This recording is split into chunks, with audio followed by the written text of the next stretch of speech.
Marvel and DC Comics team up, merge their characters together in Amalgam Comics. Today we're looking at the most beautifully drawn issue of Amalgam Comics.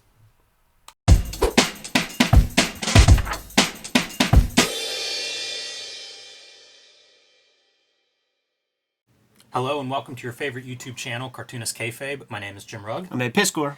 Before we dive into the latest Amalgam comic, I want to remind everybody that we are a daily comic book YouTube channel with over 1,600 videos in our back catalog, and you can search all of those by creator or title on the Cartoonist Kayfabe YouTube homepage. I also want to remind everybody that we have a Cartoonist Kayfabe Patreon. 3 different levels will give you access to our videos early, and at the King Kayfaber level, you will get access to all of our videos first because you can sit in on the live recording session. If you find a book that you want to add to your collection, you'll be the first one tracking it down, which means it's still available, and you'll get the best prices on it. Sometimes these books disappear or go up in value, something we call the Kayfabe effect. So check out the Patreon. It is one of the ways that we keep the lights on at the Cartoonist Kayfabe facilities. All right, Ed, we've been looking at these crossover mashups between Marvel and DC. Today we are going to look at Doctor Strange Fate. We put it out to the Kayfabers. What should we be looking at in this line of comics? This is one that came back from a lot of people, and it's because of the art team. Absolutely. Jose Luis Garcia Lopez doing pencils and Kevin Nolan doing inks. This is not the only time those two have teamed up on books. They are a fantastic team together. What are some of the other books? Because this is my first knowledge of them together. A couple issues of Batman, and it's one of those spin-off Batman titles in the early 2000s. When I was on the DC comp list, I remember pulling those, and I think it's like 2 issues that they team up there. And I think they did something else, but I can't say for sure on that other book. But I feel like there was one other thing that they worked on together. It's a great team up, though, art-wise. I think these two fit really well. But I had a different revelation this week whenever I was looking at these books. This is Deathmate.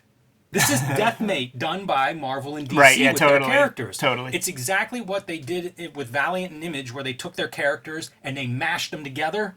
We're going to do it now with a little bit more recognizable properties, but maybe less celebrated artists. Right. I see where you're going with this, man. And like what it is it's a mashup of Secret Wars and like Crisis on Infinite Earths, and you have to have a fucking goofball who's like your Beyonder type character.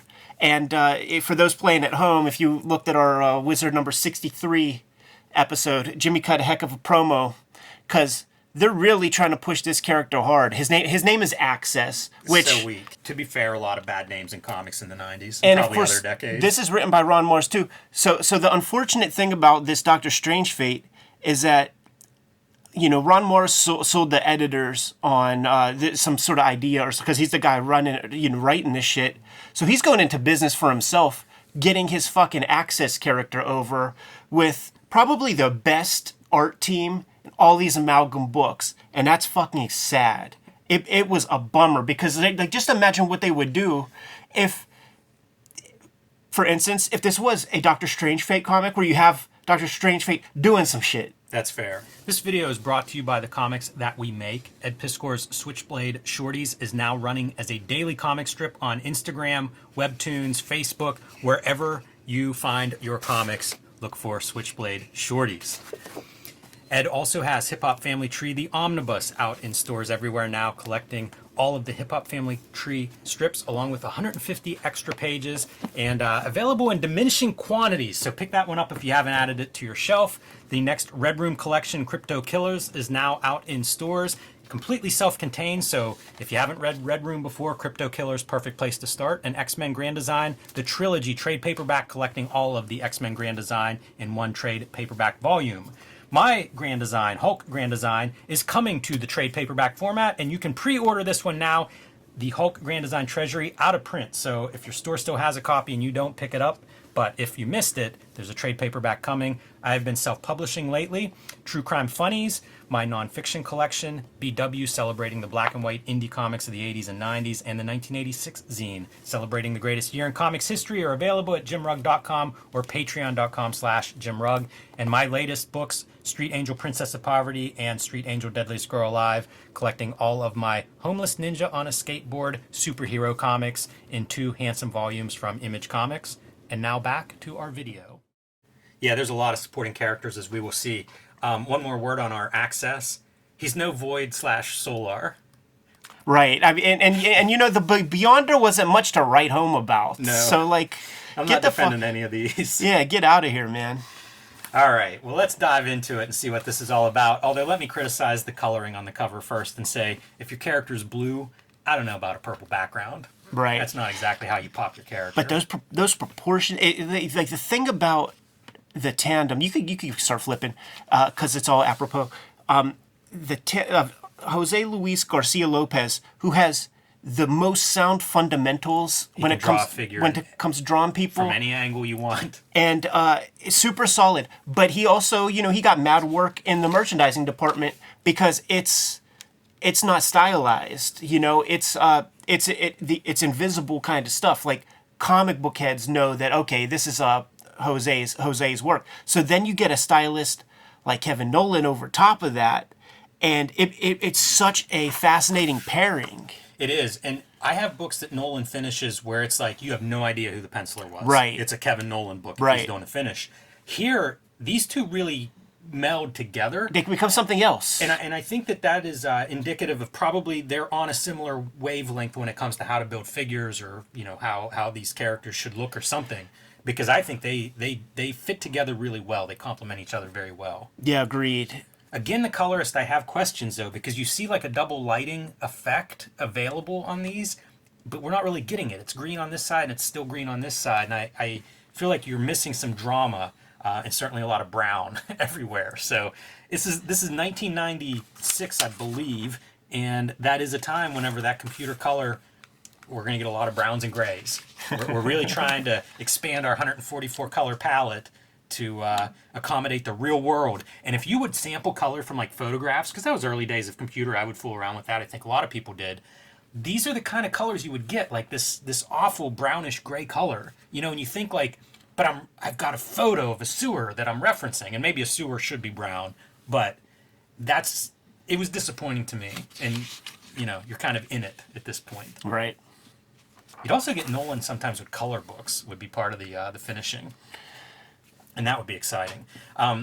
It just looks good, Like, these guys can just draw lights out. The Jose Luis Garcia Lopez doing the licensing stuff, it would be kind of like John Romita at Marvel. It would be, yeah. Like, these are DC sort of the version. standard the way these characters look. Yeah, your underoos, like your T-shirts, your coloring books, your sticker books, all of that stuff.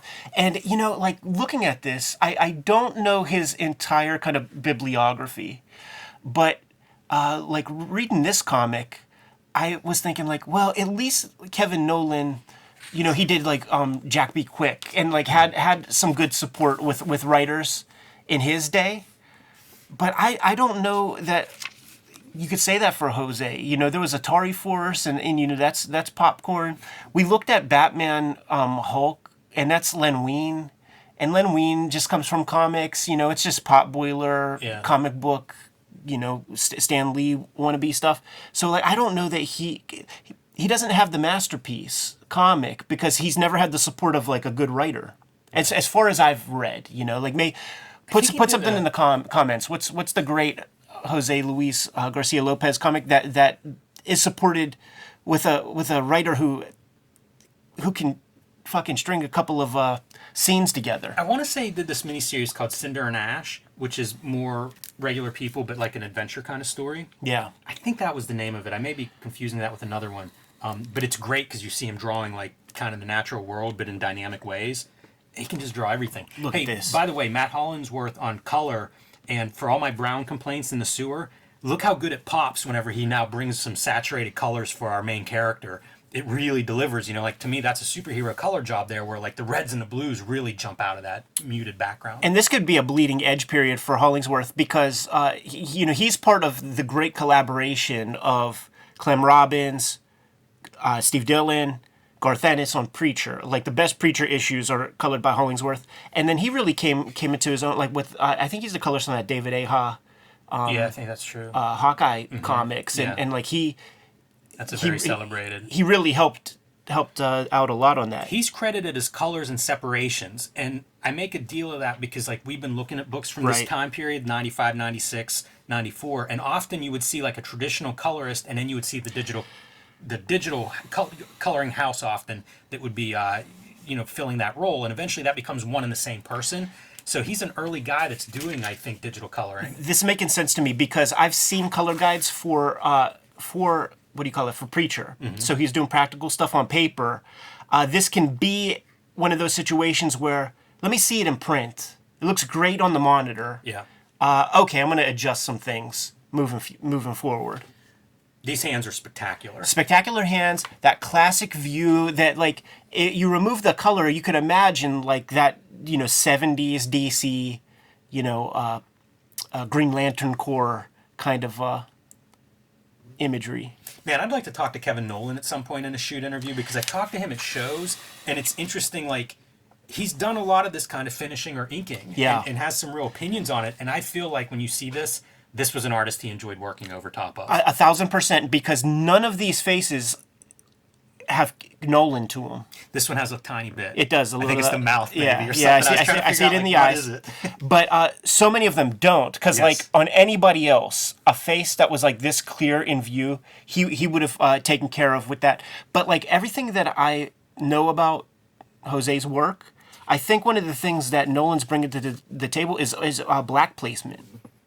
Oh, that's interesting. I think he's doing a lot of that, and I read these as Nolan folds. Yeah, I can see that. I like that this is broken up the way it is. I stared at this a long time because it's a continuous guy, but we have two panels, and then the hands actually extend and bleed outside of the panels. It's I found that, I don't know, just interesting as a page layout. So to your point about not getting to see Dr. Fate do much, he brings in a team of people. And I guess you're selling this crossover, so it's like mashups of these characters.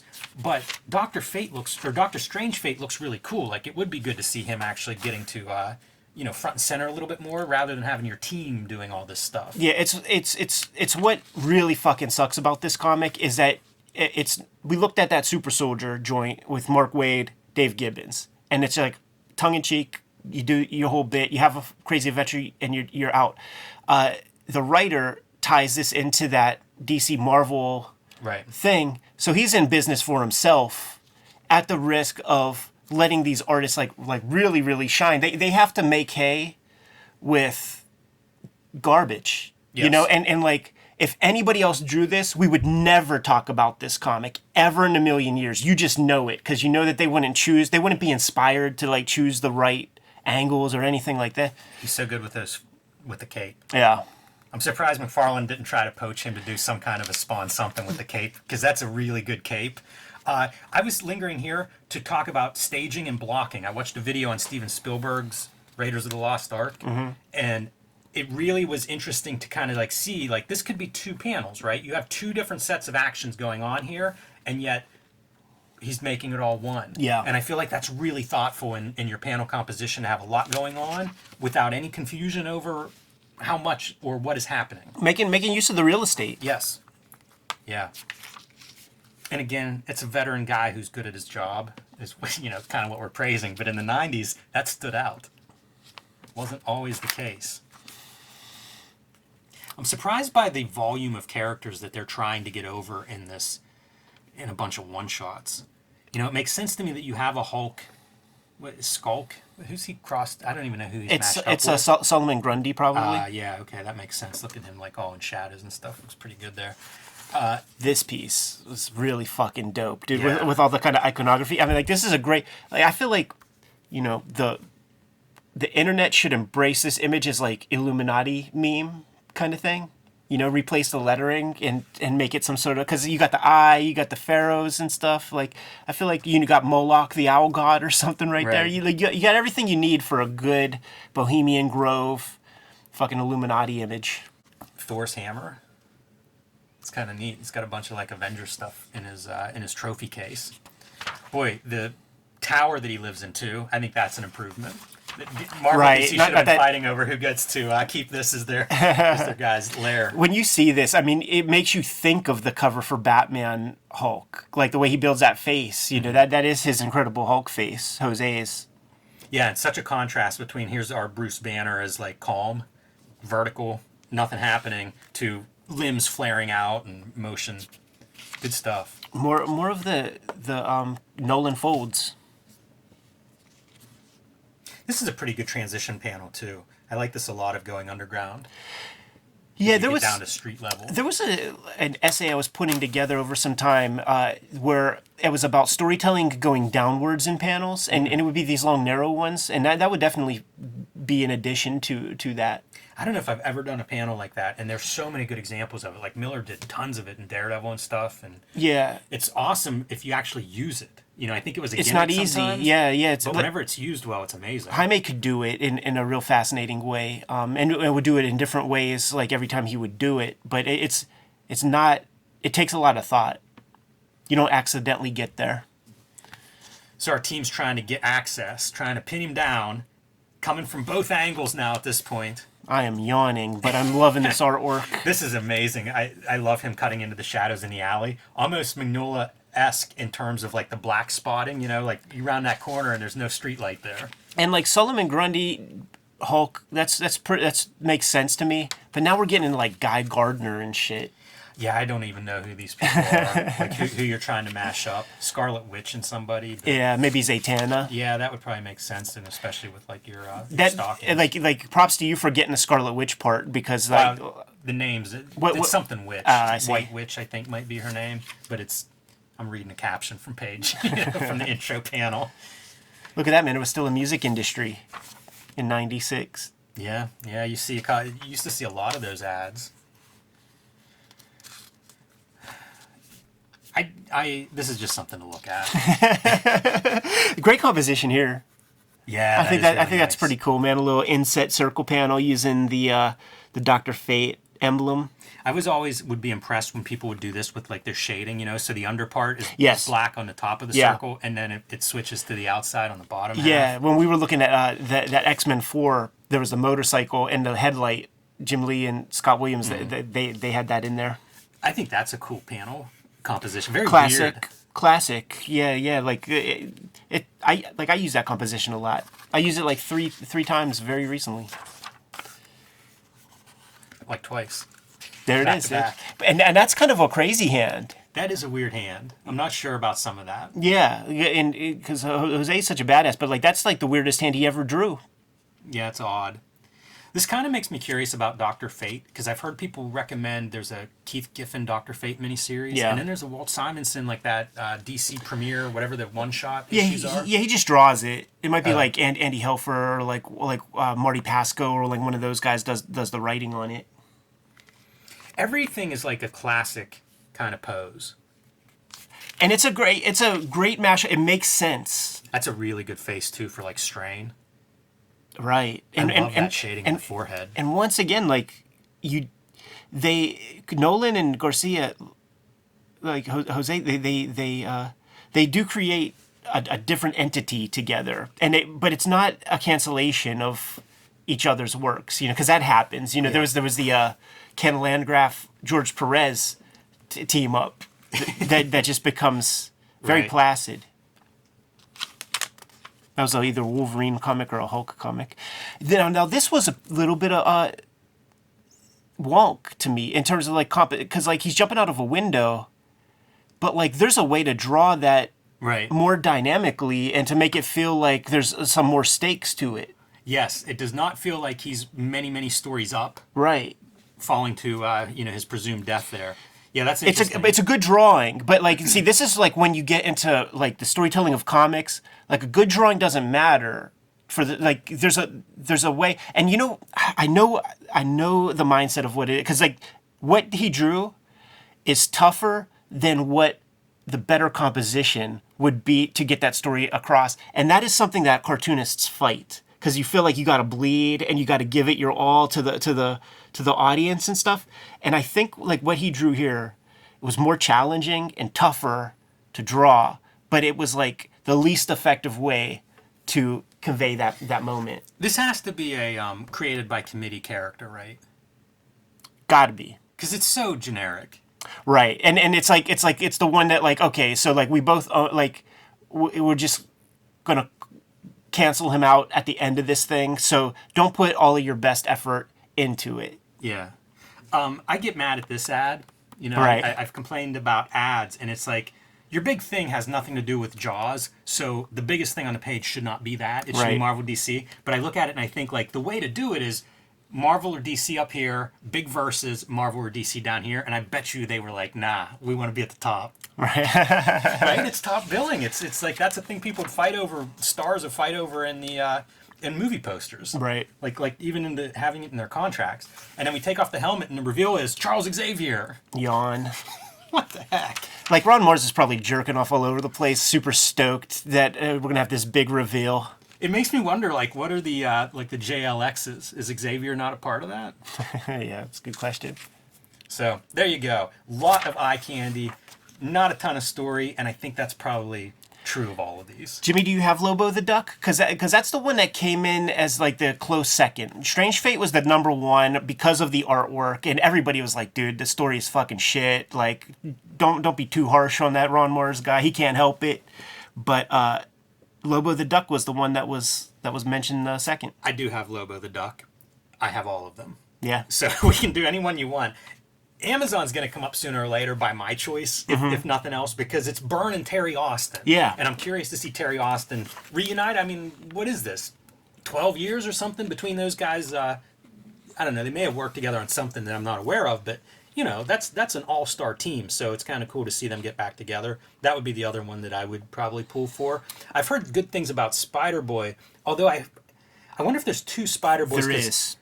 People were telling me, like, Jose Ladron Right. is the artist, and this is Ringo. Ringo is Yeah. the artist here. That's the one I have. Yeah. Do you have both of I those? do. I have all of them. I feel like that's a real feather in my nerd cap. Might have to cut that part. So there it is, man. We do have an amalgam playlist at this point. This will be the third video we cut for that. We of course did the Dark Claw. Was it the Yes. Wolverine Batman mashup by John Ballant and Larry Hama? Pretty fun comic. Yeah, and we did the other one too. There's two of those. One of them is an animated version. Yeah. And we cover both of those, I think, in the same. Maybe in video. the same video. It gives these, because there's just, everybody knows there's just going to be the one issue, so it gives these creatives the opportunity to kind of do a one and done, and like we could see what they accomplish. And you know, with this issue, unfortunately, you got the artwork, but I don't think Ron had very many ideas going into this. Yeah, I was super happy with this artwork though, and it did make me think, like, these comics are a little better than I thought in my head. Yeah. Because they have that chance. And now here's the thing, Jimmy. All of the ones that we've looked at so far, you could probably agree that they're more skewed toward like DC style art. You had Jim Ballant, you have Dave Gibbons, and you have Jose Luis Garcia Lopez. So like there will be the ones like X Patrol with Jeff Matsuda art and shit like that. That is probably like the more Marvel type dudes. And we'll see how that stuff stacks up. Man, and doing a team book has to be tough. Like, if you're doing one character, you can kind of, like, really work on making this character look decent. Right. Man, if you're doing a team book, that just seems... Because this has to be a lot of extra art, a lot of extra work. Yeah. For everybody, but for the artist, you know, that's time. And so I think if you're trying to combine 20 characters into, like, a 10-person team, that is heavy lifting. Like, you know, you're not getting an extra 3 months that year in the calendar, so that's probably a tough ask, but we'll look at another one if people want us to. We'll see. Good to go? Yes. Kayfabers, like, follow, subscribe to the YouTube channel, hit the bell so that we can notify you when new videos are available, and we are en route to having 100,000 subscribers. It would mean a lot if you subscribe to the vids and get us up to that goal. The channel is brought to you by many things, including the Patreon. King Kayfabers on the Patreon get access to all of our videos before anybody else. They're hanging out with us in a live stream recording chat room right now as we make these episodes. And because they get everything before anybody else, they're able to buy the comics that we talk about before anybody else in Gen Pop gets access to these vids and these comics. Ultimately, the videos are brought to you by the books that we make. You don't buy our books, we can't make any videos. Jimmy, let the people know what you have out in stores now. I've been self-publishing lately, so I have True Crime Funnies, my nonfiction anthology featuring crime and wrestling. I've also been making zines, the BW zine celebrating the 80s and 90s self-publishing and indie comics, the 1986 zine celebrating the greatest year in comics history. These are available at jimrugg.com or patreon.com/jimrugg. My Grand Design, Hulk Grand Design, is available as a treasury edition, but this is sold out. So if your store doesn't have a copy, you're probably out of luck. But there is a trade paperback coming in May that you can pre-order now, the Hulk Grand Design trade paperback. And my latest releases, Street Angel Princess of Poverty and Street Angel Deadliest Girl Alive, featuring the homeless ninja on a skateboard. From Image Comics, you can get these wherever books are bought and sold, and perfect for the superhero fan in your life. The Switchblade Shorties comic strip is coming to you on a daily basis. I have a directory, an archive at Webtoon for Switchblade Shorties, but if you're on Instagram, Twitter, Facebook, you'll be able to get your hands on all of the comics on a daily basis. The Hip Hop Family Tree Omnibus is out in the wild right now in very, very limited supply. 150 pages of material that is new specifically for this book. So it's the ultimate volume of Hip Hop Family Tree. Get it while supplies last. Thank you very much for supporting it the way you have been. Red Room Crypto Killers is the new round of Red Room comics that is out. What happened? I was going to flip through it, and then I remembered YouTube doesn't like us flipping through this book, Ed. Right, man. It is the new round of Red Room Comics, Murder on the Dark Web for Fun and Profit. Think Black Mirror meets EC Comics in a way. 4 stories in there. You can start with this comic, or you can start with any of them, because all stories are self-contained in each volume. And finally, the X-Men Grand Design Trilogy trade paperback is out there in the wild, collecting all of my X-Men Grand Design works. Some of those volumes are out of print, so it's your way to get all of my X-Men Grand Design in one handy-dandy soft cover edition. Like I said up front, you got to buy the books in order for us to kind of keep the lights on in the studio. YouTube don't pay nothing. But there are some ways to directly support the Cartoonist Kayfabe channel. Jimmy, let the people know what those are. You can subscribe to the Cartoonist Kayfabe e-newsletter at the links below this video. You can also buy Cartoonist Kayfabe t-shirts, merchandise, mugs, hats, stickers, and more at our spread shop. That link is also under this video. All good ways to support the channel. Give them those final marching orders, Jimmy, and we'll be on our way. Read more comics.